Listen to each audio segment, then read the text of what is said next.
tornar-se uma pessoa mais positiva. Como você aumentar, ou seja, as suas habilidades para se tornar mais positivo ou também se tornar uma pessoa positiva se você é uma pessoa voltada mais para o pessimismo e para o pensamento negativo. Se você talvez seja uma pessoa que sempre, não sempre, mas não consegue ver o seu lado bom das coisas. Então vamos lá, vem comigo nessa aula, como se tornar uma pessoa mais positiva. E quais são as vantagens de ser uma pessoa positiva, de ser uma pessoa otimista? Bem, há muitas vantagens.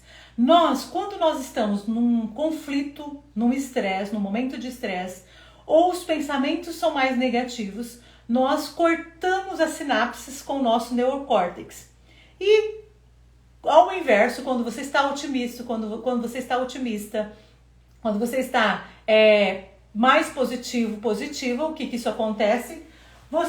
A pessoa positiva, ou seja, a positividade, o otimismo, te ajuda a focar na solução. Você tem ideias muito mais atrativas, muito mais criativas. Por quê? Porque você acessa no neocórtex a criatividade. Vive com mais leveza, isso te proporciona momentos de mais tranquilidade, de leveza, de bem-estar. A verdade é essa. Você foca muito mais na solução. Você se torna uma pessoa muito mais intuitiva, empática, feliz. Tudo isso porque nessa área do nosso cérebro, aqui no neocórtex, aqui é o cérebro, prometo para vocês que meus desenhos vão ficar melhores. Estou me desenvolvendo nessa área. Mas imagine aqui é um cérebro, tá, gente? Aqui é o cérebro e aqui é o neocórtex. Então, todo esse centro das minhas emoções, esse aqui são minhas sinapses, né? Imagine que esse aqui é um neurônio que vão ligando outros neurônios através do axônios, que vai me dando as sinapses. Quando eu sou esse meu centro das emoções está positivo, essa sinapse que me liga ao meu neocórtex, que produz tudo isso que eu disse para vocês, a intuição, aumenta a criatividade, me faz tornar uma pessoa focada na solução, eu penso com maior clareza, isso me proporciona uma regulação emocional muito maior, significa dizer que eu tenho essa corrente, essa sinapse está tudo certo para o meu neocórtex, porque aqui é que está toda a minha regulação corporal. Ok, eu percebo o mundo, a forma como eu percebo o mundo vai fazer com que eu mude ou não essa minha sensação corporal, os meus pensamentos. Muito bem, e o que é que faz com que, o que um pensamento positivo faz? Além de me tornar uma pessoa otimista, empática, intuitiva. Barbara Fredrickson, que é uma pesquisadora da Universidade de Harvard, na sua tese de doutorado, ela queria descobrir o que um pensamento positivo e o negativo faz no corpo humano. Ela levou várias pessoas para um laboratório, e lá nesse laboratório, então, ela induziu essas pessoas, num primeiro momento, a pensarem de forma negativa. Quando eles estavam naquele processo, naquela testagem, eles fizeram o quê? Fizeram coleta do sangue e fizeram exames de laboratório. Pegaram essas mesmas pessoas, levaram para uma outra sala para desfocar daquela situação, quebrar esse estado negativo e induziu essas pessoas a pensarem positivo. Qual foi o resultado da pesquisa? Eles chegaram à conclusão que, a Barbara Fredrickson chegou à conclusão que para cada pensamento negativo, eu preciso de 3 pensamentos positivos, eles precisaram de 3 pensamentos positivos para neutralizar o efeito de toda alteração no organismo. Então, o pensamento negativo produz muito estresse, aumenta muito o cortisol. Também um cineasta, que tem eu escrevi aqui o nome para poder me lembrar, para falar para vocês, um documentário chamado I Am, o Tom, esse cineasta Tom, chamado Tom. Ele fez um experimento também. Ele queria saber se realmente os pensamentos negativos provocam mal-estar. Se eu pensar negativo de você, eu vou provocar mal-estar em você. Primeiramente, ele fez um experimento com iogurte natural, e iogurte natural tem lactobacilos vivos. Ele foi numa faculdade da Califórnia, e lá eles colocaram, então, esse iogurte numa mesa, em cima de uma mesa. Se você quer referência desse estudo, está no livro Salto do Coração, da Sophia Bauer. Você pode ler sobre isso lá. Ou nesse documentário I Am. Então, eles fizeram esse estudo, colocaram o iogurte em cima dessa mesa E lá eles colocaram eletrodos no iogurte. E o Tom não tinha nada ligando ele fisicamente conectado com a mesa e nem com o iogurte. Ele só fez o quê? Ele pensou, fez muitos pensamentos negativos em relação ao iogurte. O que acontecia no momento em que ele estava pensando ruim, tendo pensamentos ruins, negativos sobre o iogurte? Começou a aumentar a acidez do iogurte. Por conta, quem que media? Os eletrodos que estavam conectados ali. Então eles chegaram à conclusão que os nossos pensamentos emitem ondas eletromagnéticas. Tem a capacidade de aumentar algo ou diminuir aquilo. Muitas pessoas, a gente tem um termo aqui no Brasil, tem pessoas de fora que estão fazendo esse treinamento, que nós falamos que a pessoa tem o olho gordo, que seca a planta. Na verdade não é olho gordo, não é olho gordo, mas pensamento negativo. Pensamento gordo, vamos dizer assim, né? Então esse experimento, ele comprova o poder dos nossos pensamentos. Os nossos pensamentos emitem ondas eletromagnéticas. Onde é que você está conectado com seus pensamentos? Qual é a frequência que você anda conectado aos seus pensamentos? E a psicologia positiva, ela também foi buscar, através dos experimentos de Martin Seligman, ele definiu 4 tipos quadrantes de pessoas. Isso faz de comportamentos que nós temos e definiu 4 quadrantes da felicidade. Um deles é a pessoa que confunde alívio com felicidade. Não confunda alívio com felicidade. Ou seja, o que é alívio? Quando nós passamos por uma situação ruim, desagradável, quando aquilo acaba, você tem um alívio, até você respira mais leve. Ou, às vezes, você se esforça muito para atingir um resultado e aquilo é um estresse muito grande, mas quando você consegue, você se sente aliviado. Agora eu estou feliz. E tem pessoas que confundem alívio com felicidade. Qual é esse tipo de pessoas? Pessoas muito competitivas. É o primeiro quadrante. Então, há 4 tipos de pessoas segundo o quadrante da felicidade, desenhado por Martin Seligman. O quadrante da competitividade. As pessoas competitivas, e Tal Ben-Shahar também, que é um professor de psicologia positiva da Universidade de Harvard, ele também fala sobre isso nos seus ensinamentos. As pessoas competitivas, elas vivem esperando o cumprimento de algo para decidir ser feliz, ou seja, foca no futuro. Eu vou ser feliz quando eu tiver, quando eu tenho. É mais ou menos assim, isso me trará mais felicidade, isso me fará mais feliz. Quando eu tiver isso, quando eu fizer isso, foca, ou seja, sempre estão focados no futuro. Eles esperam ter para ser. Esperam ter para ser. É um exemplo mais ou menos do menininho do Joãozinho. Não sei se você já ouviu falar. O Joãozinho, um menino muito educado, muito querido, amado pelos pais. E os pais tinham uma expectativa muito grande com o Joãozinho. Falavam pro Joãozinho que ele tinha que fazer de tudo, que ele tinha que aprender inglês, que ele precisava fazer natação, artes e tal, jogos, trabalhar com tudo isso, porque ele precisava ser um homem de muito sucesso. E o Joãozinho passa toda a sua infância, seu primeiro grau, estudando, sempre ali muito estudioso para atingir o seu resultado. E quando o Joãozinho atingiu o seu resultado, ele ficava feliz. Então ele se sentia aliviado de toda aquela pressão. Aquilo não durava 3 meses e ele pensava, nossa, preciso novamente começar a estudar. Era o tempo das suas férias. Joãozinho aproveitava as suas férias, mas de repente começava o ano letivo. Novamente o Joãozinho ali correndo atrás de estudar para a prova. Acabava uma prova, ele estudava para outra, porque ele tinha muitas atividades no dia. Joãozinho precisava ser feliz. Ter para ser feliz. Até que o Joãozinho passa na faculdade e vai trabalhar depois da faculdade, formado uma grande empresa. E a pretensão do Joãozinho era ser o diretor dessa empresa.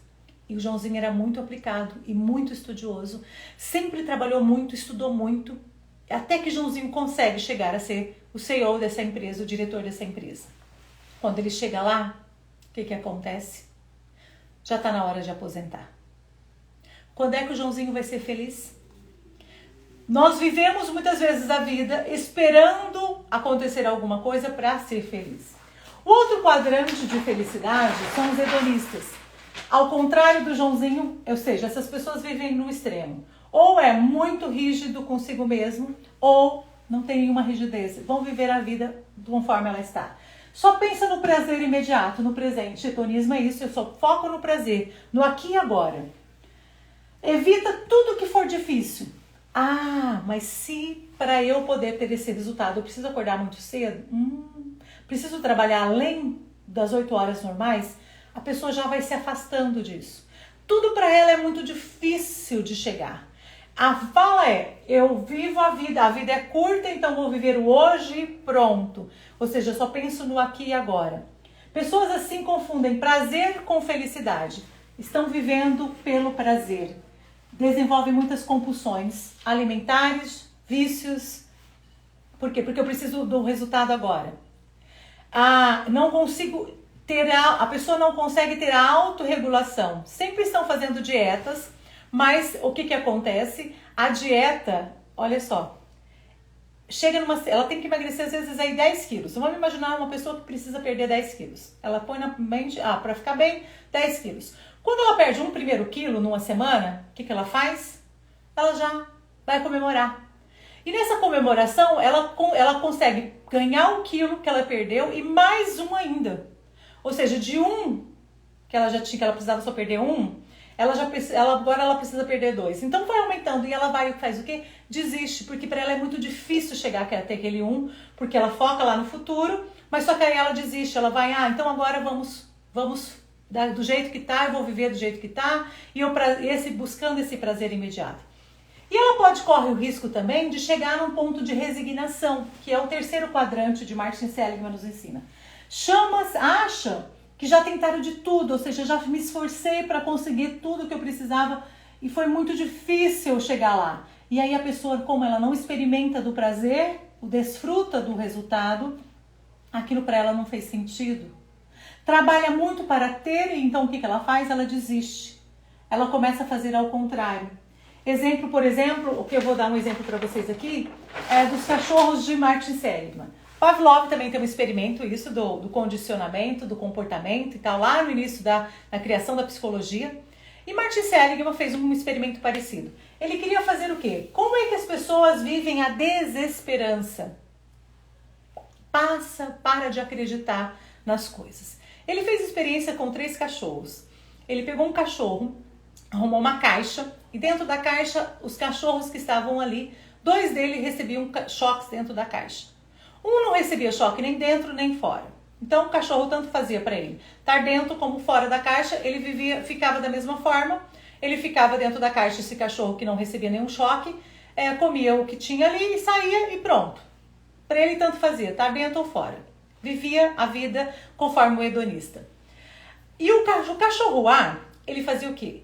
Ele colocou, a hora que ele entrava na caixa, Martin Seligman ligava então os eletrodos e esse cachorro recebia muitos choques elétricos. Então, automaticamente, ele queria sair da caixa. Fora da caixa, ele não recebia choque.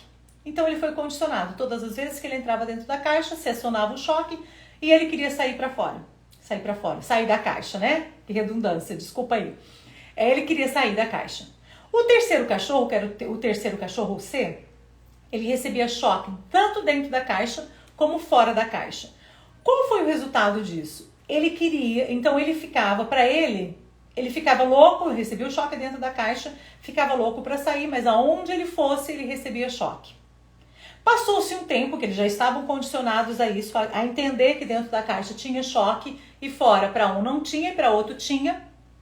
O que ele fez? Ele volta os 2 cachorros que passaram pelos choques para dentro da caixa de novo.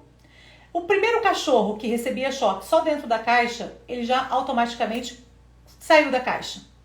O terceiro cachorro que recebia choque dentro da caixa e fora da caixa, o que ele fez? Ele deitou no chão.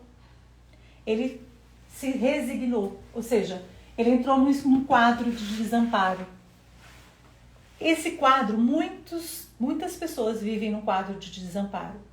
Já tentaram de tudo na vida para atingir um resultado e hoje perderam as esperanças. E também já tentaram de tudo e hoje vivem também o quê? O prazer imediato. E aí então se resignam, ou seja, já que eu não consigo, vou fazer agora o quê? Tanto faz como tanto fez. Tem muitos comportamentos autodestrutivos, por exemplo, pessoas que têm algumas doenças e que elas precisam se prevenir, mas elas não se previnem, porque já fizeram tanto esforço, porque elas pensam só lá no futuro e não o futuro com o agora. Ou então agora elas pensam só no agora. Vem aos extremos. No caso, como exemplo que eu dei anteriormente, da pessoa que faz dieta e ela desiste de fazer dieta, porque ela se resigna, ou seja, não perdeu as esperanças. E perdendo essas esperanças, então esse é o terceiro quadrante. Mas não é esse ainda não é o quadrante ideal de jeito nenhum, de perder as esperanças. Vão perdendo o quê? O sentido da vida. Não tem o quê? Sentido em fazer alguma coisa. Aí temos o quadrante da felicidade, que é o ideal para nós. Como é que eu posso entrar no quadrante da felicidade? Aprendendo a reconciliar o passado com o futuro. Olhar para o meu passado e saber que ele define quem eu sou hoje, mas ele não define quem eu sou para o futuro. Hoje eu posso fazer de uma forma diferente. Hoje eu posso ter um comportamento diferente. O autoconhecimento vai nos ajudando a fazer isso. Encontra significado nas metas, ou seja, a cada vitória, a cada passo que você vai dando, você vai comemorando, você vai tendo maior expectativa, independente se você chegou no seu resultado. É como preparar, por exemplo, uma festa. Você quer dar uma festa? A festa dura, às vezes você programou uma festa para 4 horas, mas a preparação, às vezes, demorou um ano inteiro e a pessoa fica naquela expectativa. Cada coisa que ela consegue, cada contrato que fecha para aquela festa é uma comemoração. E viver assim nos traz muito mais felicidades, porque quando passar essa festa você já vai preparar uma outra, porque foi muito prazeroso, tanto a jornada, o desfrutar a jornada, viver aquele momento de felicidade da comemoração pela vitória. Então agora vamos pensar no próximo passo. Ela se apaixona, ou seja, olha para o futuro com apreciação do presente. Se apaixona pela jornada, eu apaixono pelo meu ser, ou seja, eu me permito ser nesse momento e não esperar ter para ser, mas eu sou e por isso eu tenho. É o contrário. Eu sou e por isso eu tenho felicidade. Imagine uma montanha, uma metáfora da montanha, como se nós vivêssemos a vida para subir numa montanha. Se eu olho para baixo, se eu estou subindo na montanha e eu fico olhando para o passado, eu corro o risco de achar que eu não fiz nada, que está muito difícil, que eu subi pouco, que eu fiz pouco. Talvez você está assim no seu negócio, no seu empreendimento, o que eu ainda preciso fazer. E se você foca só no topo da montanha, o que acontece? Você vai achar que está muito difícil e você pode entrar num processo de resignação também. Agora, qual é o ideal? É que você aprecie a natureza. Se cansou, dá uma paradinha. Olha a natureza, olha as flores, os pássaros, descansa, faz um lanchinho nessa subida. Por quê? Comemorando a cada passo. É como uma viagem que você vai fazer e você quer direto chegar, se você vai de carro ou de ônibus, agora nem tanto, né, para viagem, mas imagine que você vai fazer uma viagem, você só quer para visitar um ponto, ter uma reunião em determinado local, ou pode ser a trabalho, mas você não se permite aproveitar os momentos ali. Conhecer pessoas novas, visitar lugares diferentes. Essa apreciação dos momentos vai abrir essas possibilidades e você vai poder encontrar ali oportunidades. Quando eu vivo apreciando cada momento do meu dia a dia, eu me torno, então, como eu posso fazer isso? Eu me torno uma pessoa grata eu me encho dessa gratidão. E Martin Seligman fez uma pesquisa também para ele poder desenhar a psicologia positiva e, claro, cunhar esse termo. Ele pesquisou mais de 20 mil pessoas no mundo inteiro, pessoas muito pobres e pessoas muito ricas. Qual eram as características dessas pessoas que eram felizes? Entre muito pobres e muito ricas. Ele percebeu 2 características. Pessoas muito pobres ou ricas demais, que eram felizes, eram gratas pela vida. Apreciavam as pequenas coisas, tinham gratidão. E o segundo ponto era o senso de ajuda, de ajudar o próximo, de como fazer alguma coisa que contribuísse com o outro. Porque ninguém é tão rico que não tenha nada a receber, ou ninguém é tão pobre que não possa doar nada, que não possa sair de si. Mesmo que seja uma palavra amiga. Então fazer isso vai fazendo o quê? Desenvolvendo novas circuitarias neurais, ou seja, um novo caminho neural que vai fazer com que você tenha uma referência de otimismo, de positividade. Fazendo isso num processo de um mês, estudos da psicologia positiva nos indicam isso. Pessoas que já saíram da depressão ou de uma tristeza, de uma melancolia, só fazendo isso. Pequenos exercícios. no simples, na simplicidade das coisas. Então, aprecie o belo das pequenas coisas, é um exercício para desenvolver a positividade. Tenha um caderninho de gratidão, se você não tem ainda esse costume de ser grato, fazer uma relação, olha, hoje eu agradeço meu dia por isso, por isso, por isso. Aprender nas pequeninas coisas, a cada passo em direção à sua meta, comemore, desfrute. Se permita desfrutar do processo. Quando você desfruta do processo, você vive com mais leveza. Busque experiências que foram prazerosas, mas que estavam nessa jornada. O que eu posso fazer nesse momento agora de caminhada em relação ao meu objetivo que vai ser prazeroso? Eu estou buscando emagrecer. Vou usar esse exemplo.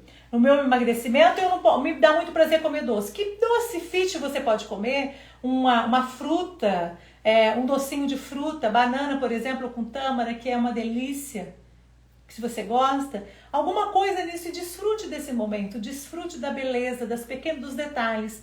Isso vai fazer com que você atinja com mais leveza e suba essa montanha com muito mais tranquilidade e se apaixonar pelo processo, ou seja, encontre um motivo para ser grato, encontre uma razão de acordar todos os dias, tenha um propósito. E como você pode descobrir o seu propósito? Tem um exercício dos japoneses que é o Ikigai. O que é Ikigai? É um termo japonês que a razão pelo qual aqui significa a razão pelo qual você levanta todos os dias, aquilo que te motiva, que te leva para frente. Quando você descobre isso, esse motivo, aquilo que te leva para frente, você se torna automaticamente uma pessoa mais feliz. Como você fazer isso? Então, olha só, imagine aqui, olha, aquilo que você faz que você ama, vou fazer o meu exemplo. Eu amo estudar e amo falar. Desde criança, eu sempre gostei muito de estudar, de ler e falar. Eu era tímida, mas eu falava bastante em casa. Quando eu descobri que, através do conhecimento que eu tinha, né, de estudar, de ler, eu podia passar isso para frente. Então as pessoas começaram, os amigos, né, na escola, os colegas, começavam a se aproximar de mim para que eu pudesse ensinar matérias, porque eu ensinava de uma forma divertida. E isso me fazia muito bem, eu me ficava muito feliz com isso. Uma que eu me destacava, né, entre os amigos, a roda de amigos, que era a única coisa que eu tinha para destacar. Então eu potencializava isso em mim. E também a felicidade que aquilo me proporcionava. Então aquilo me incentivava a estudar mais ainda, porque eu podia ajudar mais as pessoas. Pensa, senso de gratidão, ou seja, senso de ajuda. E aquilo eu me sentia agradecida por aquelas pessoas quererem que eu ajudasse. Então isso me gerava um ciclo de otimismo muito grande. Então eu amava fazer isso, eu amava fazer. E eu sei que eu faço bem feito, então eu amo falar, eu amo ensinar aquilo que eu aprendo, eu sempre gostei muito de ensinar, de passar para frente. Olha só, no que você faz que você é bom e você faz bem. Eu sei que eu faço bem feito. Eu sei que a hora que eu me proponho a fazer alguma coisa, eu sei que eu faço bem feito aquilo. Isso me torna o quê? A minha paixão vai virar uma missão. O mundo precisa de pessoas que ensinem, de pessoas que passem informação. Sim, é claro. Olha só, eu estou contribuindo. O que eu falo, o que eu amo fazer, faço bem feito, contribui para o mundo. Se contribui para o mundo, isso as pessoas podem até me pagar. Ou seja, aquilo que você pode fazer e ser pago por isso. As pessoas hoje me pagam para eu dar aula. Eu estou aqui dando aula para você e você comprou esse treinamento.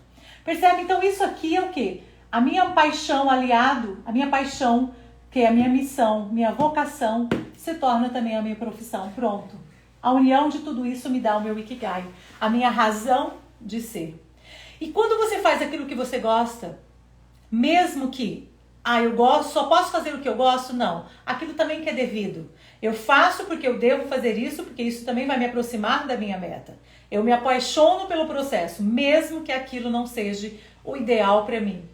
Porque eu sei que tem um objetivo maior lá na frente. E quando eu sei que se eu me apaixonar pelo processo, eu vou viver com mais leveza. Isso vai ficar mais leve para que eu chegue ao final, ao meu resultado, enquanto chega ao meu resultado mais fácil. Ou seja, B e A vai ser BA. É fato. Eu vou fazer isso. Eu vou tornar esse hábito, então, essa situação prazerosa, e isso vai me gerar um novo hábito, um hábito prazeroso. E claro, o que vai acontecer então? O que acontece na minha mente se eu sou uma pessoa mais positiva? Eu tenho pensamentos positivos, porque eu tenho foco lá no futuro, mas vivendo a vida com leveza, desfrutando do processo. Isso me gera emoções, reações fisiológicas, que vai me gerar comportamentos positivos, atitudes, ações positivas e, claro, vai me levar ao resultado. O contrário também é verdadeiro. Se meus pensamentos são negativos, eu vou ter emoções, reações fisiológicas negativas, disfuncionais, comportamentos que me afastam do meu resultado. Então, a partir de hoje, tudo que você for fazer, faça uma pergunta para você. O que eu estou fazendo me aproxima do meu resultado, do que eu desejo, da minha meta? Se sim, ótimo. Agora, se não, não me aproxima. Então, faça uma pergunta também com esse não. E agora, mesmo sabendo, eu quero fazer isso ou eu não quero fazer isso? De forma consciente. A consciência, você tomar consciência, te leva à autorresponsabilidade. A autorresponsabilidade te leva à disciplina. Disciplina traz liberdade. Porque você decide fazer ou não fazer. Você que tem a decisão nas suas mãos. Ao contrário do que a gente pensa, disciplina é algo muito positivo. E não é algo que te aprisiona, é algo que te liberta. E com disciplina você vai sim fazer o que precisa ser feito até chegar lá. Mas lembrando, desfrutando do processo, desfrutando da jornada. Se apaixone por essa jornada. Reverbere essa luz que existe dentro de você. Isso vai contagiar as outras pessoas e você vai se tornar com certeza uma pessoa muito mais motivadora e as pessoas vão se aproximar de você. Tá certo? Nos encontramos na próxima aula.